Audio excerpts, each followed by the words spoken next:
तो मध्य प्रदेश के अतिथि शिक्षकों के लिए बड़ी राहत प्रदेश सरकार की तरफ से आ चुकी है। मध्य प्रदेश के अतिथि शिक्षक लंबे समय से सरकारी स्कूलों पर अस्थायी तौर पर काम कर रहे हैं और इनके इस काम के एवज में इनको किसी भी प्रकार की न छुट्टियां न तो रेगुलर कर्मचारी शिक्षकों की तरह इनको न वेतन सैलरी दी जाती है। तो इन अतिथि शिक्षकों के लगातार जो विरोध है वो सरकार से रहते हैं, लेकिन हाल ही में सरकार ने इन अतिथि शिक्षकों के लिए एक बड़ा ऐलान कर दिया है। अब इन अतिथि शिक्षकों को भी छुट्टियां दी जाएंगी। उन छुट्टियों को किस प्रकार से दिया जाएगा, ये विस्तृत अपडेट आपको यहाँ पर मिलेगा।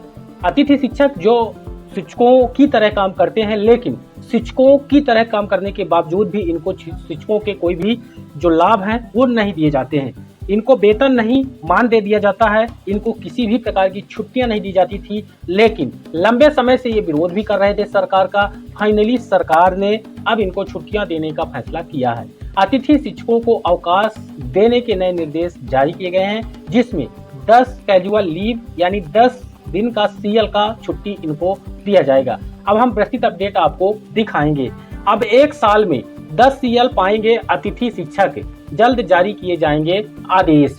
हजारों कार्यरत अतिथि शिक्षकों के लिए एक राहत की खबर है। प्रदेश में कार्यरत अतिथि शिक्षकों की किसी कारणवश ज्वाइनिंग नहीं हो पाई थी। उन्हें राहत देते हुए सरकार ने रीज्वाइनिंग में 90% ई अटेंडेंस से राहत देने के बाद स्कूल शिक्षा विभाग ने अब इनके अवकाश को लेकर बड़ा फैसला लिया है। अब स्कूल शिक्षा विभाग में कार्यरत 70,000 से ज्यादा अतिथि शिक्षकों को आकस्मिक अवकाश की सुविधा मिलेगी। ऐसी संभावना है कार्यरत अतिथि शिक्षक को अब साल भर में 10 सीएल यानी आकस्मिक अवकाश मिलेंगे। अब तक एक भी अवकाश अतिथि शिक्षकों को नहीं मिलते थे। इस पर स्कूल शिक्षा मंत्री राव उदय प्रताप सिंह ने कहा कि विभाग जल्द ही इसके आदेश जारी करेगा। सिंह के अनुसार अतिथि शिक्षकों को उनकी कार्य सुविधा को ध्यान में रखते हुए प्रदेश सरकार ने सत्र के दौरान कुल 10 आकस्मिक अवकाश प्रदान करने का निर्णय ले लिया है। इस पर अतिथि शिक्षकों को कार्यभार ग्रहण करते ही 1 दिन की पात्रता हो जाएगी। साथ ही हर 30 दिवस के कार्य पूर्ण होने पर यानी हर महीने एक अतिरिक्त सीएल इनको अर्जित हो जाएगा। इस पर अतिथि शिक्षक सत्र के दौरान उपलब्ध अवकाश में से एक बार में अधिकतम 3 अवकाश लगातार ले सकेंगे। इस संबंध में अवकाश आदेश जारी करने के लिए विभाग को निर्देशित किया गया है। इस संदर्भ में बाड़ी ब्लॉक के अतिथि शिक्षक संगठन के अध्यक्ष गोविंद राजपूत ने बताया कि यह निर्णय स्वागत योग्य है। साथ ही अन्य मांगे भी अतिथि शिक्षकों ने शासन के समक्ष रखी थी, उनका आज तक निराकरण नहीं हुआ। हमारी महत्वपूर्ण मांग यह है कि समान कार्य का समान वेतन इन अतिथि शिक्षकों को मिलना चाहिए। साथ ही पूरे 12 महीने का सेवा काल भी इन अतिथि शिक्षकों को मिलना चाहिए। यह हमारी महत्वपूर्ण मांगे हैं और हम उनके लिए निरंतर प्रयास कर रहे हैं।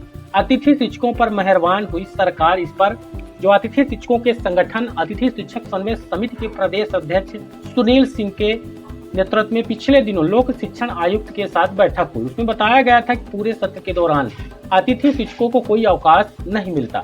साथ ही गंभीर बीमारी से पीड़ित, मातृत्व अवकाश, परिवार में आकस्मिक मृत्यु होने पर, नेटवर्क की अनुपलब्धता होने पर, किसी प्रतियोगी परीक्षा या शादी के कारण जिनकी 90% से कम उपस्थिति है, उन्हें मानवीयता के आधार पर रियायत देने की मांग रखी गई थी।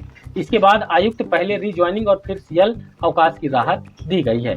साथ ही इस पर आधिकारिक बयान भी आपको देखना चाहिए। अधिकारियों ने क्या कहा है। अतिथि शिक्षकों के आकस्मिक अवकाश देने के आदेश अभी प्राप्त नहीं हुए हैं। जैसे ही आदेश लागू होंगे, नियमानुसार उनका क्रियान्वयन किया जाएगा। के बानी प्राचार्य हैं शासकीय बालक उच्चतर माध्यमिक विद्यालय बरेली की तरफ से ये बयान दिया गया है। अतिथि शिक्षक जो लंबे समय से मध्य प्रदेश की शिक्षा व्यवस्था की कमान संभाले हुए हैं। अतिथि शिक्षक आज भी 80-90 हजार 1 लाख के आसपास काम करते हैं। हर शैक्षणिक सत्र पर इनकी नियुक्तियां की जाती हैं। अब इनको छुट्टियां भी सरकार की तरफ से देने संबंधी निर्देश दे दिए गए हैं। वीडियो को लाइक और शेयर करके अपनी राय कमेंट में बताइए। चैनल पर नए सब्सक्राइब जरूर कर लीजिए। धन्यवाद।